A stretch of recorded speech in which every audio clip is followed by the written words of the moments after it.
person, but I wanted just to take this opportunity to be able to still learn with you from Eretz Yisrael. So I hope that you'll forgive the virtual shir today, but I'm very eager to start off the week with the Chavra again, an incredible Gemara today, new parak in Meretz Hashem this week. I of course want to take the opportunity to thank Rabbi Richter for giving the shir throughout this entire weekend. I'm bursting with excitement in Meretz Hashem to be able to see the Chavra again tomorrow on Tuesday. But again, a little bit, last little bit of Torah from Eretz Yisrael to share with the Chavra. So the Mishnah on the top of Chof says as follows: Nadir b'cheirem va'amar lo nadarti el b'charam al shayam. Remember again, in the last Mishnah, we learned the concept that a person is believed to qualify their neder. So for example, in this case over here, Rashi says over here, Nadir b'cheirem da'amar chayfetz ze cheirem alai. What happens? A person says, Ruvain says, this object is chayrim onto me. Now, normally, when we've seen this before, when a person says chayrim, what they're normally doing is they're saying this object is forbidden for benefit. I'm not permitted to benefit from this object, or this object is forbidden to me.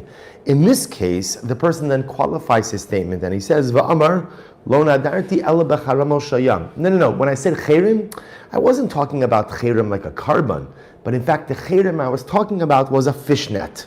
A fishing net.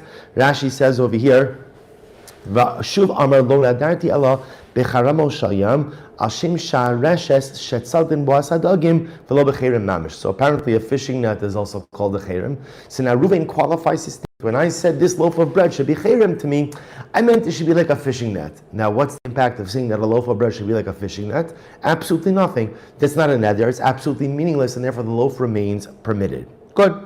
So the Mishnah goes on. Similarly, bikarban.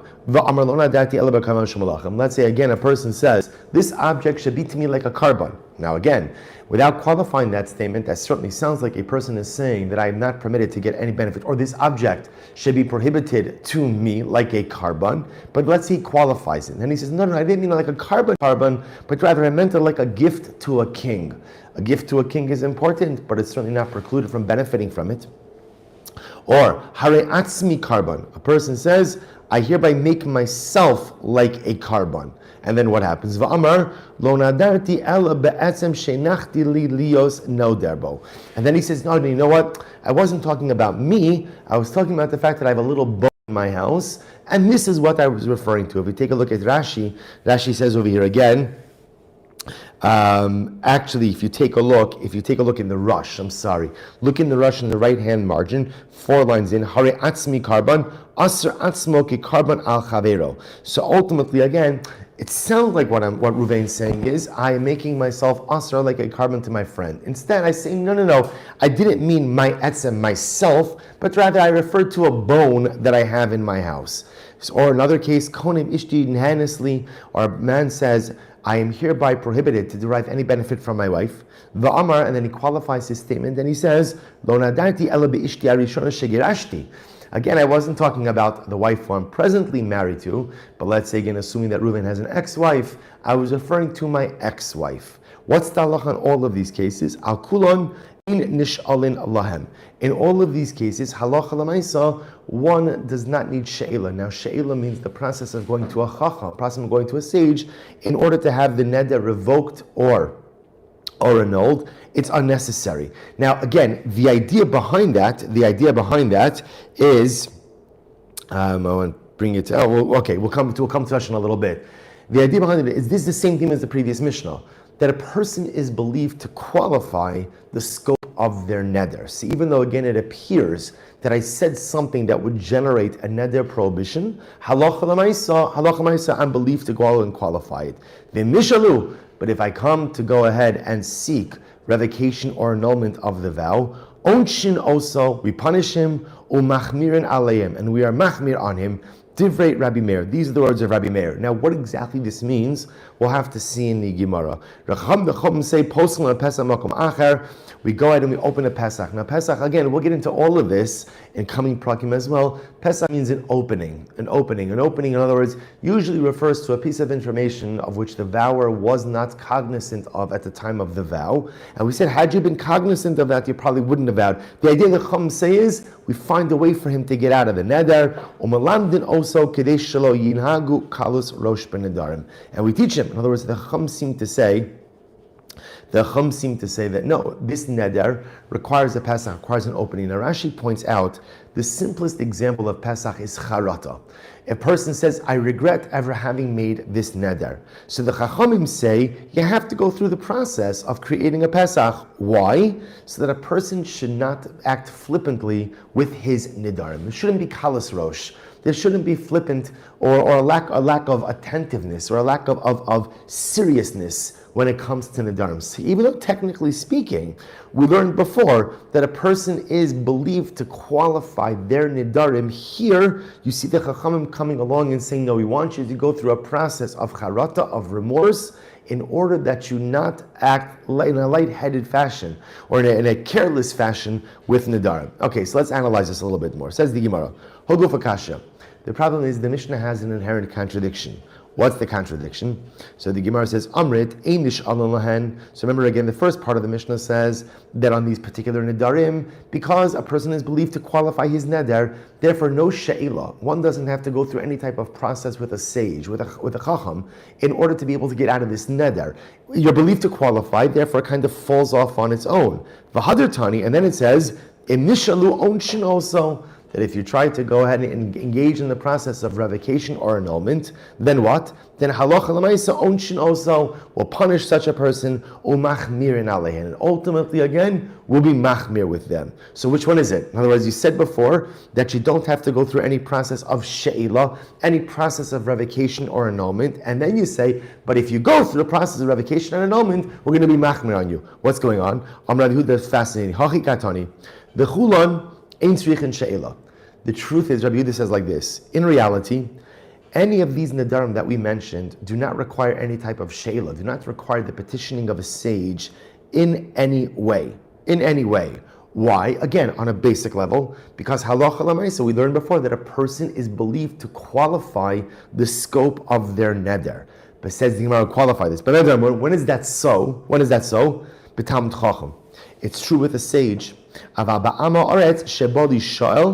an Amaretz, an ignorant person, made one of these nedarim, and now he's coming to the Chacham to try to get out of the neder, so what's the halacha? Onshin also umachmir. We punish him and we're machmir. Now, what's the distinction here between the Talmud Chacham and an Amaretz? If you take a look at Rashi again, Rashi says,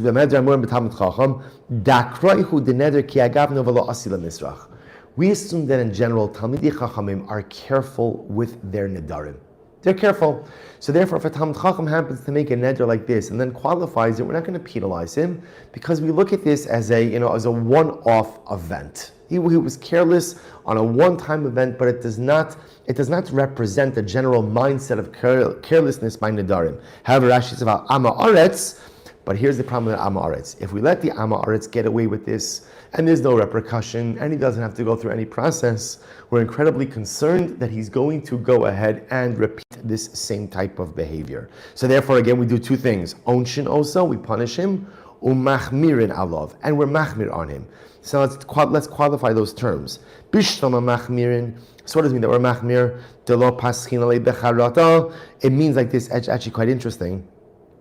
What does it mean that we are machmir on him? So to be machmir ultimately means that halacha l'maisa, we don't just allow him to get out of the neder with charata, with remorse. Instead, he's going to have to utilize some other mechanism of revocation or annulment. Again, we haven't learned these processes yet, so we'll get into this in Me'eretz Hashem in the coming weeks.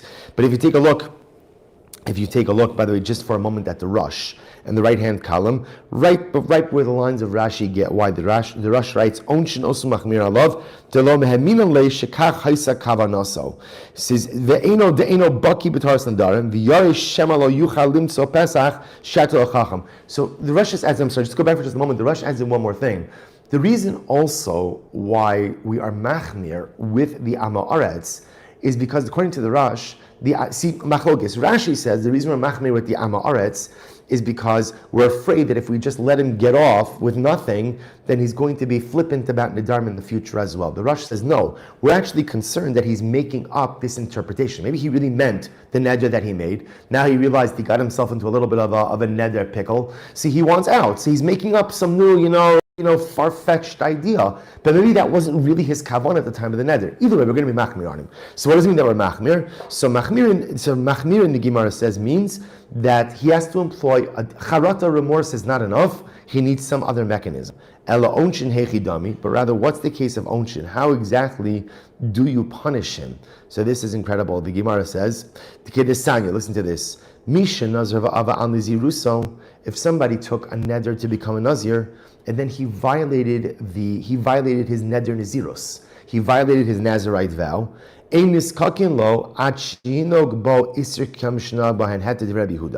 this is actually very interesting. So we will go ahead and help him get out of this neder. Now, Rashi points out over here something very interesting. Rashi understands the case over here is the savar betalus nadar ba'achari came ba'alishal. He thinks that for some reason he's not really bound by this neder, so therefore he acted in a permissive way. And so he was drinking wine, and now he comes to the basement, to the Chacham, to go ahead and get out of the neder. So Rabbi Yehuda says, listen, we'll help you get out of it, but first you have to go ahead and observe the neder nazirus in an appropriate way, corresponding to all of the days in which you acted in a lax fashion. So just illustrate this as just a moment. Let's say Reuven takes upon himself a neder nazirus. How many nazir? Says, I'm a nazir. Okay, he does it on the first of Kislev, just for illustration purposes. First of Kislev. Then what happens? He realizes, I didn't really mean it. So what does he do? He's drinking wine. On the 10th of Kislev, he shows up in front of the base and he says, listen, I made this neder. I don't think it's binding, but I need you to help me get out of it. So Beis will say, no problem. But first you have to make up the 10 days in which you acted laxly. The idea being that we want people to treat Nedarim with a seriousness. So if you took a neder, okay, there may be grounds to annul it, there may be grounds to revoke it, but before we even go ahead and get into that, the first order of business is you have to observe in accordance with the laws of Nazirus, corresponding to the number of days which you were lax with the laws of Nazirus. What this does is, it just safeguards the sanctity, severity, and seriousness of Nedarim. That's the Chumrah. That's what it means, That's what it means when it says Onshin also. We punish him. Rabbi Yossi, when is that so? The Nazirus Mu'etes. This is only talking about with a small Nazirus, a short Nazirus. For example, again, we say a Stam Nazirus, the standard duration for an unqualified Nazirus, is 30 days. Aval b'nazirus meruba dayo lamid yom. So if you look at Rashi for just a moment again, Rashi says nazirus mu'etes, almost right across. Shekipar alav nazirus lamid yom. Talking about a person who accepted upon himself a Nazirite vow for 30 days. Aval. So therefore again, now he shows up to Beis Din 10 days in. He's been drinking wine that entire time. Beis Din says, we will help you, but first thing you need to do is observe 10 days of proper Nazirus corresponding to the 10 days that you were lax with your Nazirus. So the Gemara just qualifies this. This is only so if he had a short Nazirus. But if he took upon himself something longer, for example, let's say he said, I'm going to be a Nazir for 5 years, and he was lax with the Neder for 1 year. So ultimately, under those circumstances, we only ask him, or we only make him, make up 30 days of the Neder Nazirus. Okay, so Rabbi Yosef, so therefore again, Rabbi say, so halacha l'maisa, what the Gemara is saying is like this. Really, there's two cases happening here in the Mishnah. There's the case of a Talmud Chacham. Talmud Chacham makes one of these aforementioned Nedarim. Talmud Chacham then comes back and qualifies the Neder. The Talmud Chacham is believed. He's believed to qualify his Neder. And Am Ha'aretz is not believed. Either two interpretations. Either he is believed, but we penalize him, or he's not really believed and we penalize him. Now the Gemara says, we're machmir on him, and ultimately, again, we're going to punish him. So now we understand the chumrah. The chumrah is that halacha l'maisa, again, simple remorse is not enough to get him out of the neder. That's number one. And number two, he is going to have to observe the neder in a proper way, corresponding to the amount of days that he was lax with the neder. Incredible. So the Gemara says, Rabbi Yosef says, hold on, Rabbanan, now that we see that halacha l'maisa, we're not going to help him get out of the neder until he observes at least the corresponding amount of the neder properly. Therefore, Beidina demizkaki lo avid shapir. a Beis Din who gets involved with this guy, right, and doesn't make him observe the most basic corresponding unit of appropriate unit of the neder is not doing something correct. Amr V'achar Yaakov Mishamtin Alei will excommunicate such a Beis Din. So therefore, halacha l'maisa, what comes out is like this. One more time: if it's a Talmud Chacham who makes one of these aforementioned nedarim in the Mishnah, he makes the neder, then he provides the explanation. He's believed. If it's an Am Haaretz, he's not believed, and we do two things: we're machmir on him and we punish him. Machmir on him means that halacha l'maisa, again, charata is not enough. Charata is not enough. Remorse is not enough. There needs to be another mechanism of annulment or revocation. And number two, machmir, in that whatever amount of time he was lax with the neder, he has to observe a corresponding amount of time of appropriate adherence to the neder. After that happens, then we'll help him with revocation or annulment. Again, like I said, we haven't seen these processes yet, but in Meretz Hashem we will. The Gemara goes right. The Chachamim omrim poschin lo Pesach. The Chacham say we open for him. We create an opening for him. Poschin lo Pesach. Now, according to Rashi means this is charata. Charata. As long as we ask him, are you remorseful that you made the neder? Do you regret having made the neder? And if he does, ultimately that is enough to go ahead and annul the neder. So the Gemara says something amazing. Tana, the olam alti ragil ben nedarim. It's really an incredible statement. A person should be careful in general not to make a habit of making nedarim. Why? Shesomcha lim ol b'shvuos. Because a person ultimately, again, who makes nedarim, what's going to end up happening? So first of all, if you make nedarim regularly, chances are you're going to transgress them at some point in time. And when a person gets used to making nedarim and chas v'shalom transgressing them, that'll lead a person to take shavuos, to take oaths, and to go ahead and transgress them as well. And that, of course, is even transgression of an oath is even more severe, more according to some opinions, than the transgression of it, than the not transgression, but then the violation of a neder. Va'alti ragel eitzla am haaretz. Do not keep regular company with an am haaretz, with an ignorant person. Why? This is incredible. Shesofcha lahachilcha tvolim. Because at the end of the day, you're going to end up eating tevel. Since an am haaretz often keeps around untithed produce, if you hang around with the Talmud Chacham, an am haaretz. Since an am haaretz keeps untithed produce with him, if you hang around the am haaretz too much, you'll end up eating untithed produce. Furthermore, ati ragel eitzel koin am haaretz. Don't hang out with a kohen who is an am haaretz. Why not? Shesofcha lahachilcha truma.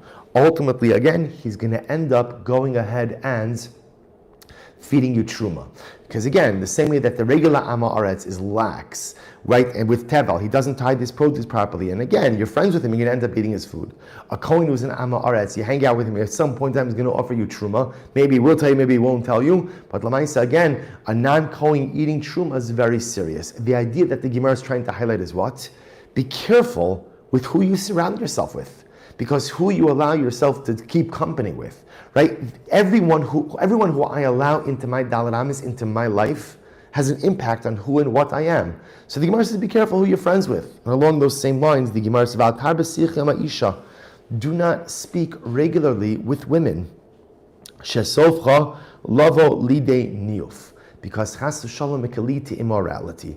Now it's actually fascinating for those who are doing the yarzheit program. It's incredible. This is what we actually just learned on Sunday in Mesilas Yesharim. This idea that the Ramchal is speaking about, again, arayos, speaking about immorality and how one safeguards oneself against immorality. And again, he quotes the same idea of not engaging in excessive chatter with a woman. Again, it's interesting. The lashon hara is very important. It doesn't say al tasiach or al tasuach hamesha, don't talk with the woman. Again, we live in the world. You have to speak with all kinds of people. It's al tarbe. Al tarbe. Tarbe means to increase, to amplify, a lot. One should be careful. You know, it's an interesting thing that sometimes we hear concepts like this and say, that represented a different social norm. Things were so different times of the Gemara. Things were different times of the Gemara. You know, it's not different times of the Gemara. Human nature. People are people. And one of the strongest drives that we possess is a lust for immorality. And it's amazing how sometimes what begins as something so innocuous could chas v'shalom lead to something so terrible. It's Chazal's job to create protective barriers around some things in order to safeguard us from transgressing.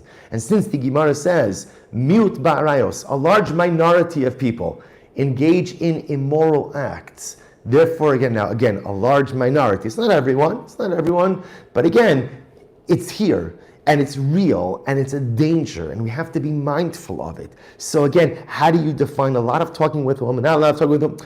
Again, what it just means, the person has to be mindful of interactions with the opposite gender. And again, just to be clear, as much as the Gemara is phrasing this here as a man to a woman, it applies the same thing from a woman to a man. It's just phrased from the masculine to the feminine. But the idea is be careful, and be mindful, and be vigilant, because sometimes even things which begin incredibly innocently and innocuously can chas v'shalom lead to something terrible and sinful. So the Gemara goes on. Rabbi Yoshia Omer, Kalat Sofe benashim, Sofe bali de'avera. This is actually an incredible Gemara. So the Gemara says that halacha l'maisa, whoever looks at women, now b'pashtos, this is talking about someone who dafka looks at women in a lustful fashion, in a lustful way. Person who looks at a woman, so far bali deva, will come to sin.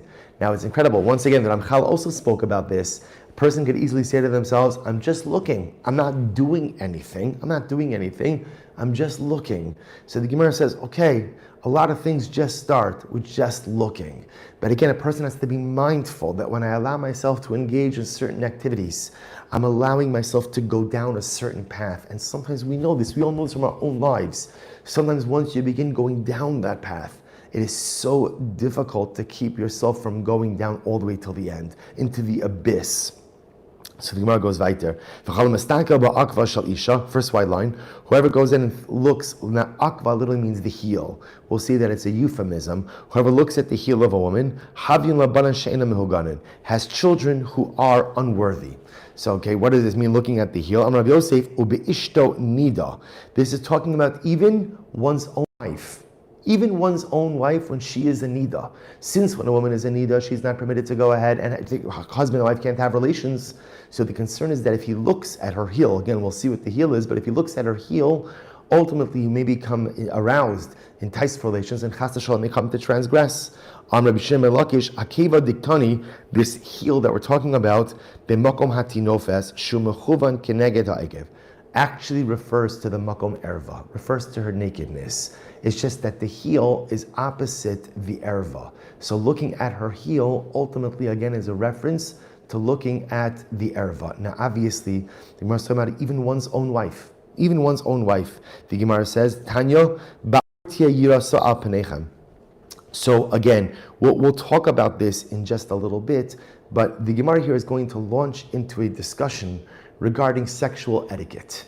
And it's an incredible thing, because the beauty of our Torah is that Torah governs, and Torah gives us guidelines and gives us direction in every single area of life. So whether it's the boardroom and how to teach us how to conduct business, to the bedroom, to how to teach us how to conduct oneself appropriately in the realm of intimacy. So we're going to come back to the heel in just a moment. The Gemara says, Tanya, Bavur tiyeh yirasa penechem. The pasuk says, this is talking about over here by Matan Torah, by Har Sinai.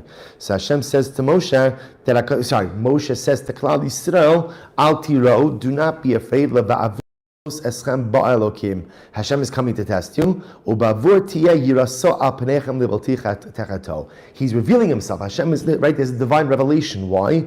So that his fear should be on your face. So that you should not come to sin. We'll define this in just a moment. So the Gemara says, what does that mean? What is yira? What does it mean his fear should be on your face? Zubusha. In this context, it's actually fascinating. Yira doesn't mean fear. Yira means a sense of embarrassment. Person has a sense of embarrassment. So that you shouldn't come to sin. This is incredible. Melamed, Shabusha mevia lide yarzheit. Teaches us something amazing, says the Gemara, that busha, embarrassment, leads one to a fear of sin. Now, what does this mean, a busha? Busha means a person has a certain sense of embarrassment to sin because they recognize that they're in the presence of God. Right? The Baal Tanya writes about this in the opening section of Tanya, that the most important thing in life for a Jew, the most important mantra is Shivisi Hashem L'negdi Samad, I place Hashem before me at all times. Because when a person lives in the presence of HaKadosh Baruch Hu, he acts differently. And therefore, again, to be clear, truth is, Shulchan Aruch also begins with the same idea. So to be clear, even if one has constant and consistent God awareness, it doesn't mean I don't sin. It doesn't mean I don't sin.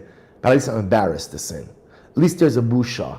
And the Gemara says at least, I don't know how many times, 9 out of 10 times, 8 out of 10 times, 7 out of 10 times, 3 out of 10 times, whatever it is, some amount of times, the busha, the embarrassment of knowing that I'm sinning before God, will prevent me from carrying out a negative action. May not work all the time, but it definitely works some of the time. We see that it is a simin yafa, it's a good sign when a person is embarrassed. So the idea is the embarrassment, and this is incredible. The Gemara says that having a sense of embarrassment, having a sense of shame, that a person doesn't just do anything and everything without regard. But there's a certain modesty that's associated with them. The Gemara says that's a beautiful siman. That shows that a person has a God awareness, that a person has a Shivisi Hashem L'negdi Samid awareness. Achirim, the others say, Kol Adam Shem is Bayish, any person who is embarrassed, Lo B'meheru Chote, doesn't sin quickly. So by the way, it's incredible. It doesn't say that someone who gets embarrassed, and we're talking about being embarrassed in front of Hashem. I recognize I live my whole life in front of Hashem. Hashem sees everything I'm going to do. So therefore, again, if someone who has an embarrassment, and therefore that embarrassment shapes how I act, that's beautiful. Now the Gemara says it's interesting. It says, he won't sin quickly. See, the Gemara doesn't say if you have embarrassment will protect you from all sin, because sin is part of the human condition. But at least if there's a sense of busha, a sense of embarrassment, that sense of embarrassment at least maybe sometimes prevents sin, but at least it seems that it delays. You know, it's an interesting idea that sometimes what happens with Avera, and I think we all experience this in different ways, is I have a desire for something, and the desire is so strong, the desire is so intense, that I don't even think, I just act. I think I just act. Meanwhile, somehow, if I was able to count to 10 and just slow everything down, many times I'd be able to resist the temptation. But because everything is happening so quickly, so fast, there's no time. So the Gemara says, a person who has busha, a person who has a sense of embarrassment, lo b'meheirahu chote, doesn't sin quickly. Doesn't say it doesn't sin, it's not going to sin quickly. It slows the process down. And again, I think Chazal teaching us an incredible idea, that maybe when we encounter temptation, maybe the first step is just to say, pause. Let me slow everything down here for just a moment. I'm going to count to 10.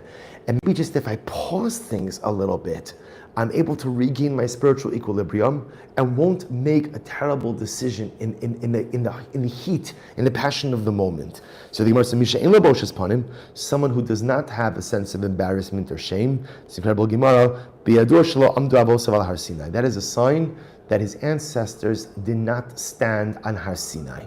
So a person who is brazen, has no shame about anything in life, that's a clear indication that that person's ancestors did not stand at Har Sinai, did not receive the Torah of Klal Yisrael. So I saw there's a beautiful idea by the Pri Tzaddik, Reb Tzaddik HaKohen of Lublin.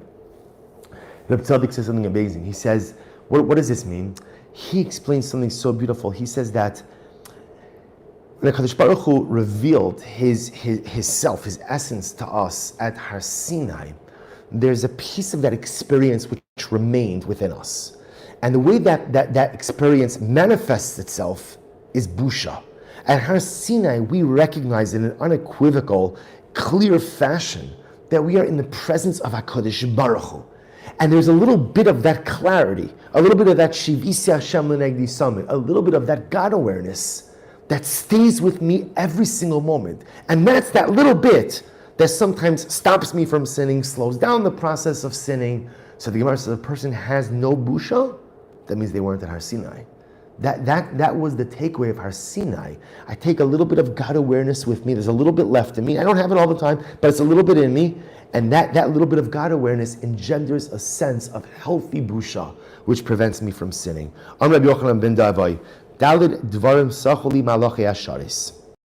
There are 4 things that the Malachei Asharis told me. It's incredible, right? Rabbi Yochanan ben Davai is saying 4 things that the Malachim, the angels, told me. Number 1, Chigrin mipnei havyon, why sometimes is a child born crippled. So the Gemara says, Nesha hofchim es shulchanam. So this is actually interesting. Hofchim es shulchanam literally means overturning the table. So the way that the Ran and the Rush understand this is Bia Shalo Kedarka. Bia Shalo Kedarka. That, again, and we're going to get, like I said, we're going to get into a discussion regarding proper sexual etiquette and what are the proper norms for an intimate relationship. So the Malachei Asharis told Rabbi Yochanan ben Davai that ultimately, again, Bia Shalo Kedarka is not appropriate. And because it's not appropriate, therefore, the resulting offspring ultimately are crippled. So the Gemara goes weiter. So the Gemara says, Ilmim mipnei ma havyon, ultimately why sometimes is a child born mute.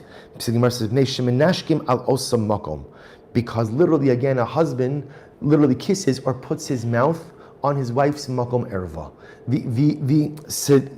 Again, we're going to explain a lot of these concepts. Sumim mipnei ma havyon. Ultimately, again, why is it? Why is it that sometimes children are born blind?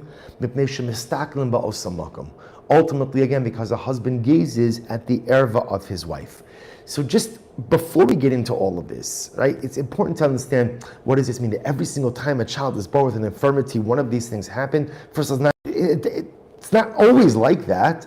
So clearly what Chazal are trying to impress upon us here, what's the takeaway from this? Takeaway from this is that even in intimate matters, a man has to be noeg b'kedusha b'tara.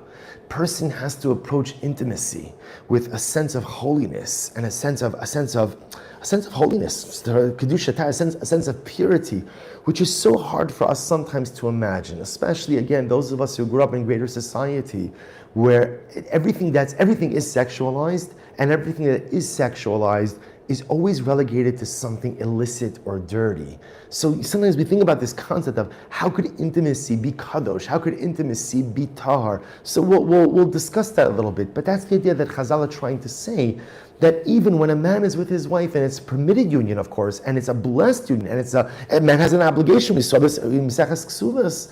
Nevertheless, it has to take place b'kedusha b'tara. And if it doesn't take place, if the act of relations doesn't take place b'kedusha b'tara, that has an impact on the offspring. Now, does it literally mean that these maladies, that these illnesses occur? Maybe yes, maybe no, but it's telling us that how a man conducts himself with his wife has a dramatic impact on the spiritual quality, the physical quality of their children. So the Gemara says, or minhu, I have a shayla, shalu es ima shalom. This is very interesting. They asked ima shalom. Now, who is Ima Shalom? So if you look in the Mesuras Hashasi, right? So over here, Devisud Rabbi Elazar. It's the wife of Rabbi Elazar. So they asked, this is fascinating. They asked Ima Shalom, Mipnei ma Amud Beis, Mipnei ma Banecha Yaf Yaf Miyoser. Why are your children very beautiful? Why are your children very beautiful? All right, so how did you marry such beautiful children? Amar Lahen, Eino Misaper Imilo B'tchias Lav Lo Sop Halayla. My husband, now, it literally means doesn't talk with me in the beginning of the night or the end of the night. Now, here, talking ultimately is a euphemism for relations. My husband, we don't have relations at the beginning of the night or at the end of the night, right? Ella bechatzos halayla, rather only at midnight. Now, what's the reason for this? This is incredible. If you look at the Rush says, Lo b'tchilas halayla va'apasof halayla nashim holchos b'shuk b'tein dayla. What's the problem? In the beginning of the night, or the end of the night, which is early morning, people are out and about. So Ima Shalom said, my husband, we don't have relations at the beginning of the night or the end of the night. Why? Because let's say he hears someone outside, he hears another woman's voice. Rabbi Elazar apparently was concerned that he may think about another woman during the act of relations. And we will see, the Gemara talks about the idea that thinking about another woman when having relations with one's wife, it defiles the act. It defiles the act. Suddenly, again, it's not a union, it's not an act of togetherness, but a beautiful bond between a husband and wife, but suddenly, again, it becomes something totally different. We're going to see that Chazal wanted a husband and wife to have a meaningful, fulfilling, and beautiful physical relationship.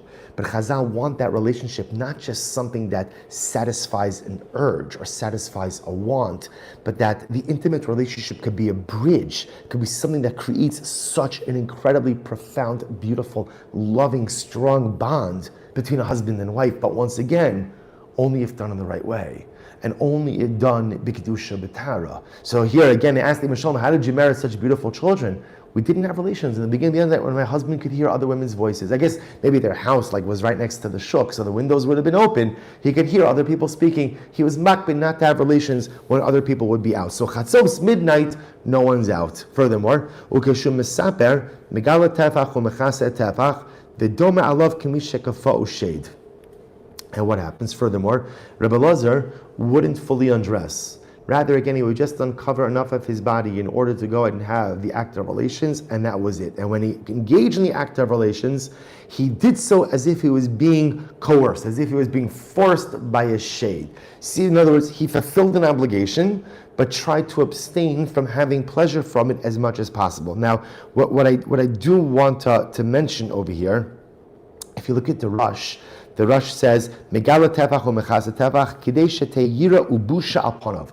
Rabbi Lazar did this in order that there should be a sense of yira, a sense of fear, a sense of embarrassment, a sense of, alponav, oh no, inam shal yehena bekirav basar. So I just want to point out something fascinating, which is, this perhaps is a behavior that is associated with exceptionally pious people. But this is not a norm, it's not a standard, and in fact, this is frowned upon by Chazal. Chazal actually say, we saw this actually in Mesachas Ksuvos, that if a man says to his wife, I'm only going to have relations with you if we're both clothed, right? Obviously, uncovering enough to have relations, we're both clothed, she's allowed to essentially sue for divorce with a ksuva. In other words, that's not a marriage. Part of intimacy is husband and wife being together, bekirav basar, with closeness of flesh. So again, I'm just mentioning that here because no one should think that the takeaway from this is that is an ideal framework for relations. Again, Rebbe Lazar and his wife, they're on different levels. So the Gemara says, "Va'amarti lo matam," so Ima Shalom says, I asked my husband, why do you behave like this? In other words, no relations at the beginning of the end of the night, right? Ultimately, again, only chatzos.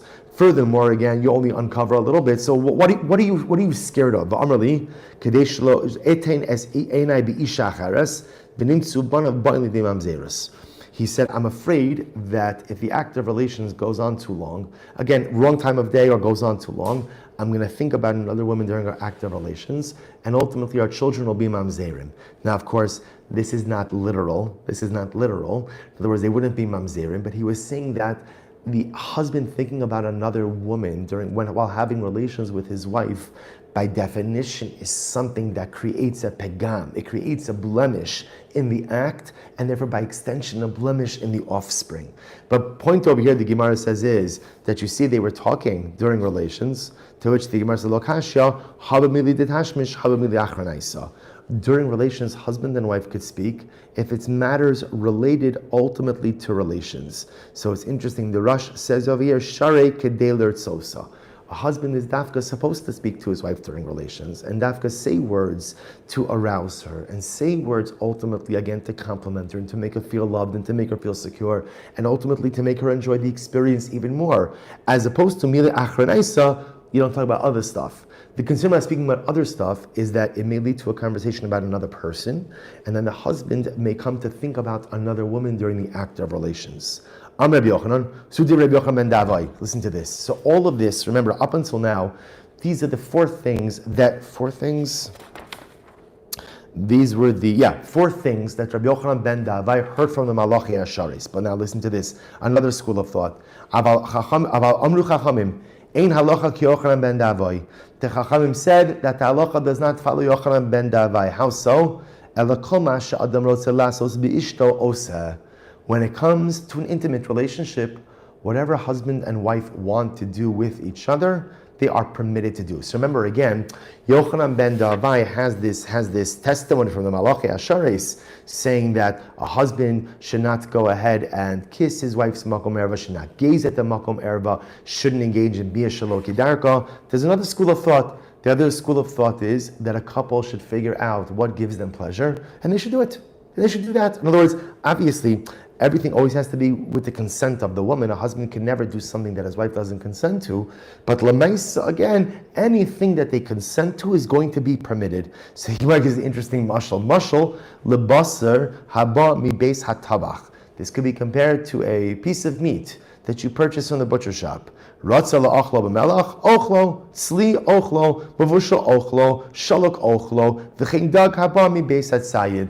Okay, so it's an interesting mashal. The same way that when a person purchases a piece of meat or a person purchases a piece of fish, so ultimately, again, though he prepares it in a way that gives him pleasure, so too when it comes to an act of relations, husband and wife could decide between themselves what provides pleasure, and therefore halacha and halacha l'maisa are permitted to go ahead and do that. So the truth is, interestingly enough, this is how the Shulchan Aruch paskins.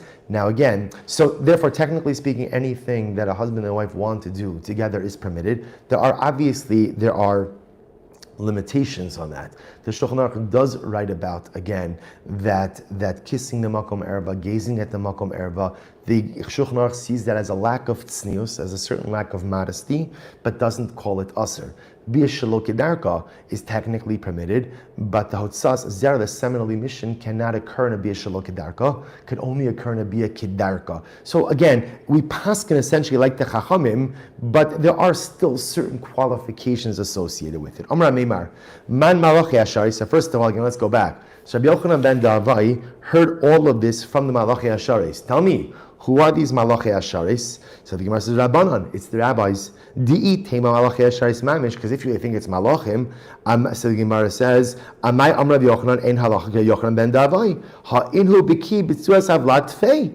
So ultimately, because if you think, so again, the Gemara is saying, who are the malachi asharis? It can't be real malachim, because if it was real malachim, real angels know more about the formation of the fetus than anyone or anything else, and therefore halacha l'maisa, the halacha should follow them.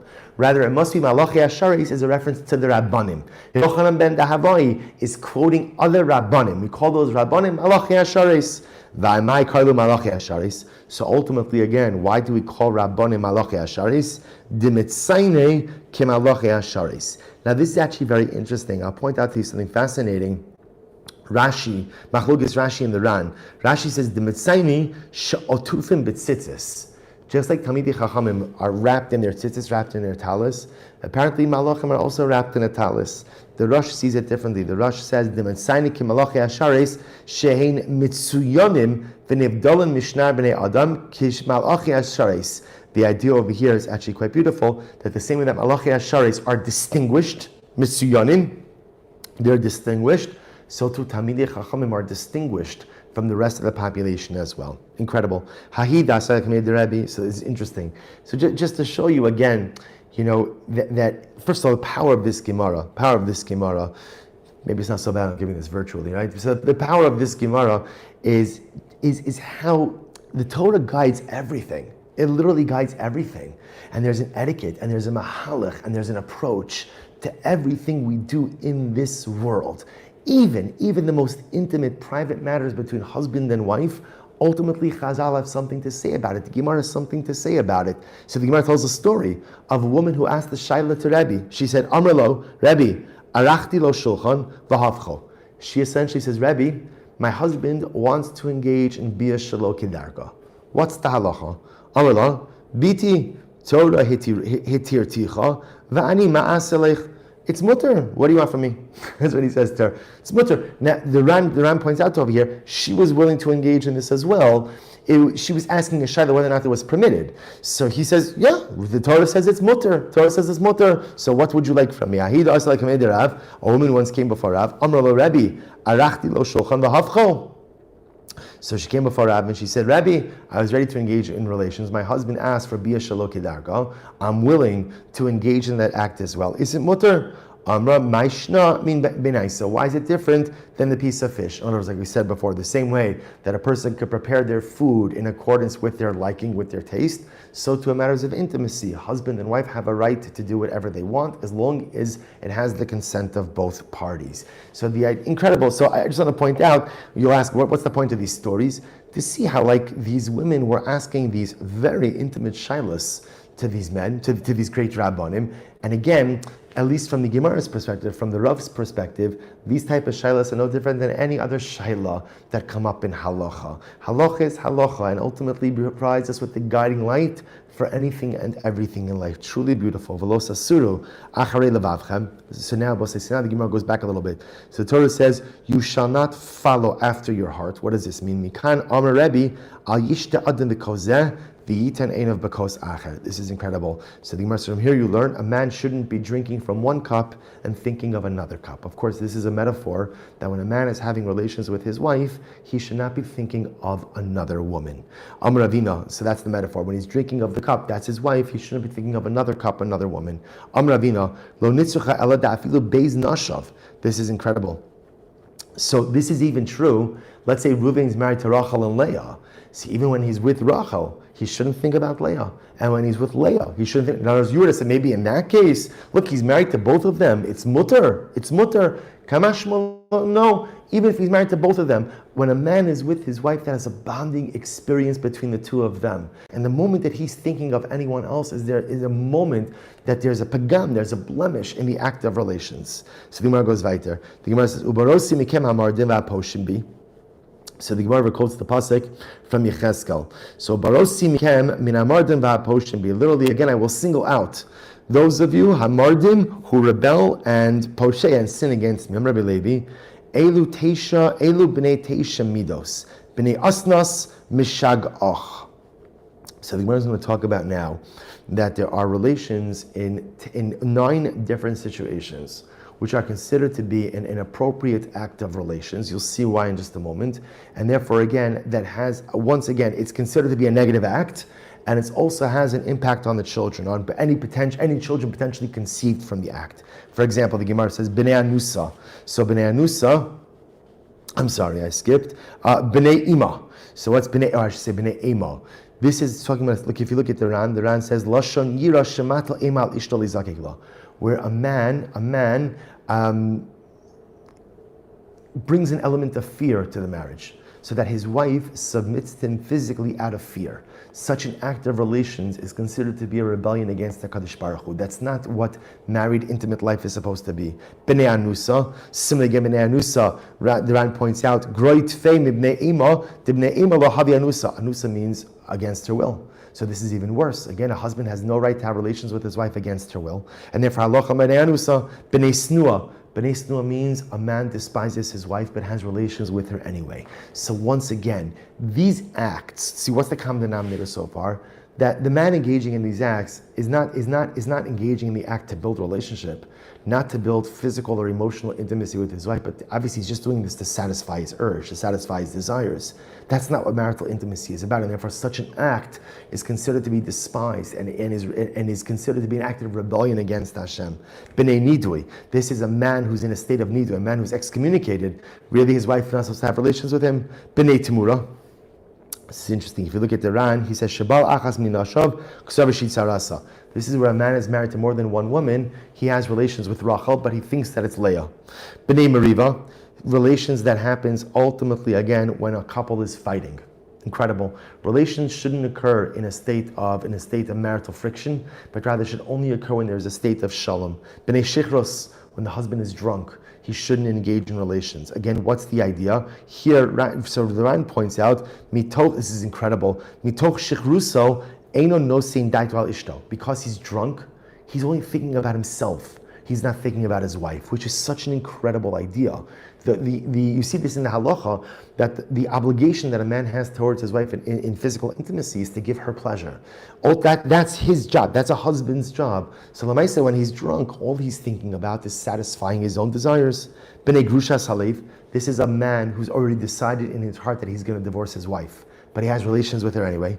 B'nei erbuvya. So this is actually interesting. This is a woman who's had relations with multiple partners. And therefore, again, it's not clear if there's a child, whose child it is. Rashi also points out that it could also be a woman who remarries within 3 months. We've learned this before, that Allah Lamaisa, there's a concept of havchana, of waiting 3 months after the termination of one relationship before engaging in another. So that's B'nei Arbuvia. B'nei Chatzufa. It's very interesting. B'nei Chatzufa, the Ran says over here, Shema'iza paneh lios tovas papeh. This meant a woman who demands relations of her husband. So that's like a chutzpah. It's considered to be brazen. So it's a lack of modesty for a woman to just overtly demand relations of her husband. So is that true? The Gemara says that that's bad for a woman to demand relations of her husband. Rabbi Yona's son, Kol Adam she'ishto tavas, havyin lo banim shafinu b'dar shel Moshe Rabbeinu lo haya kamosam. Any woman who engages her husband for relations. Right? So any woman, again, is seemingly who takes like the first step, who ultimately the wife petitions, the wife asks the husband for relations. The product of that union, those children are so righteous, more righteous than even the most righteous people in the generation of Moshe Rabbeinu. How do we know this? Gemara says, "Shneimar havu lachem anashim chachamim unevonim." So remember again, it's actually very interesting. So this is when Moshe Rabbeinu ultimately was setting up a judicial system. So he said again, go ahead and create anashim chachamim unevonim. Also, right, the additional people to help Moshe Rabbeinu. So Moshe Rabbeinu says, find chachamim, wise people, unevonim. Navon means, I should say, chacham means smart, navon means wise. Uksiv va'ekach es rosh shiftechem v'lo ksiv nevonim. So it says Moshe found chachamim. He didn't find nevonim. By the way, Rashi on the pasuk points out, chacham is a person who understands things. Navon is a person who's able to understand one thing from another thing. He's able to extrapolate knowledge and apply it to different circumstances. So apparently Moshe Rabbeinu was looking for Chachamim and Nevonim. He only found Chacham, didn't find Nevonim. Yet, Uksiv Yisachar Chamar Garam, Uksiv Ubnei Yisachar Yodei Bina Li'itim. Yet interestingly enough, the Gemara understands over here that Yisachar was a navon, was wise. Or I should say, right, not just a chacham, but was a navon. Now, what does Yisachar have to do with this? So remember again, we know the story in Chumash Bereshis, where Rachel Imenu had Leah, Reuven had picked for Leah dudaim flowers. Rachel asked for the dudaim, and Leah said, Hama'at, it's not enough that you took my husband, now you want the flowers? So Rachel said, fine, you could have Yaakov tonight. So what happens? So when Yaakov's coming back from the field, he's headed towards the tent of Rachel. Leah comes out and she says, no, you're with me tonight. And in the schos of Leah being proactive, ultimately to establish an intimate relationship with her husband, she has a son, Yisachar. Yisachar comes from that night. Yisachar, right, she became pregnant that night with Yisachar, and Yisachar was a navon. Not just had chachma, wasn't just smart, but had this wisdom, this navon. So you see from here that it's a good thing when a woman petitions the man.